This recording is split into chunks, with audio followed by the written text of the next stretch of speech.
Alors l'objectif de cette vidéo, c'est de proposer un tutoriel pour réaliser le titrage pH métrique de l'acide acétique par la soude.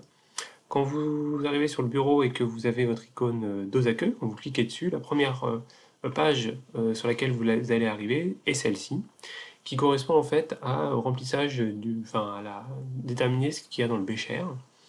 Et donc vous pouvez définir d'abord le volume, donc ici on va le placer à 20 ml, la température, ici on va la placer à 298 Kelvin, et il faut rajouter donc l'espèce en question qui va être dans le bécher, dans notre cas l'acide acétique.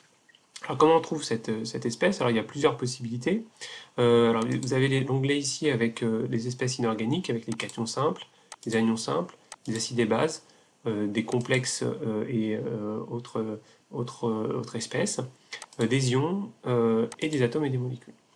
Autre possibilité, les solides, ou encore des espèces organiques, où vous avez aussi plusieurs types d'espèces organiques qui sont mises à votre disposition. Donc il y a beaucoup d'espèces, donc le plus simple en réalité, c'est d'aller rechercher une espèce en cliquant sur le bouton ici. Donc, cliquez sur rechercher une espèce, soit par formule brute, soit par identifiant ou synonyme. Donc on va commencer par identifiant, puis on va écrire directement donc acide acétique et cliquer sur OK. Et donc il nous propose ici l'acide éthanoïque, synonyme acide acétique. Donc on va sélectionner et on va considérer que la concentration est de 0,1 mol par litre. Et donc une fois qu'on a réalisé ça, et ben en fait on a décidé quelle était l'espèce présente dans le bécher. Une fois qu'on a l'espèce présente dans le bécher, on passe à l'espèce qui va être présente dans la burette. Donc je vous ai dit au départ qu'on allait doser l'acide acétique par de la soude. Et donc par le même procédé, donc on peut rajouter la soude ici dans la burette. Alors ici il y avait une expérience au préalable, donc on va vider la burette. Et pour essayer de voir, donc on va ici cliquer sur H au moins. On va considérer aussi que la concentration est de 0,1 mol par litre. Et si la concentration est de 0,1 mol par litre, sachant que l'acide acétique était aussi à une concentration de 0,1 mol par litre, le volume équivalent va être à 20 ml. Donc on va prendre dans la burette, une burette un peu plus grande que 20 ml pour passer l'équivalence. Et donc on va choisir par exemple 50 ml. On va ensuite passer donc à voir quelles sont les différentes espèces en présence. Mais donc avant de passer à cette troisième étape, le logiciel souhaite que la charge électrique totale soit nulle, et donc il propose notamment de neutraliser la charge automatiquement en ajoutant des ions Na+. On a dit qu'on avait un dosage par la soude, donc ça tombe très bien. Et donc on va rajouter ces ions Na+.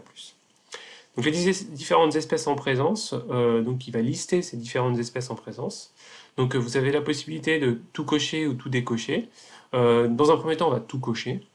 Si on a besoin d'enlever certaines espèces, on fait tout décocher, et puis ensuite on coche les espèces qu'on estime étant présentes en solution. Alors attention, pour cocher, c'est pas pas le clic gauche, mais le clic droit. Okay. Donc ici on va tout cocher. Et puis on va passer à l'étape d'après, c'est nous présenter en fait les différentes réactions possibles avec les constantes d'équilibre qui sont propres à chacune des équations de réaction ici.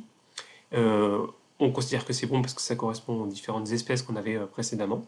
Et ensuite on passe à l'étape d'après. Donc il va réaliser en fait la simulation en donnant les différentes concentrations des différentes espèces et par rapport au volume versé.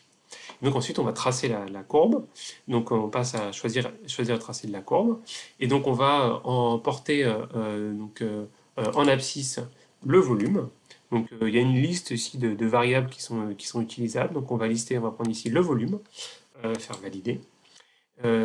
Puis pour ce qui est de la donnée en ordonnée, le pH est indiqué ici, donc on va le prendre et on va faire valider. Et donc du coup on a une courbe qui s'est tracée ici. Cette courbe qui s'est tracée ici, on va pouvoir la visualiser. Donc le pH en fonction du volume de base ajouté. Donc, on va tracer la courbe et voilà ce qu'on apparaît. On trouve cette courbe, donc la courbe typique de dosage de l'acide acétique par NaOH.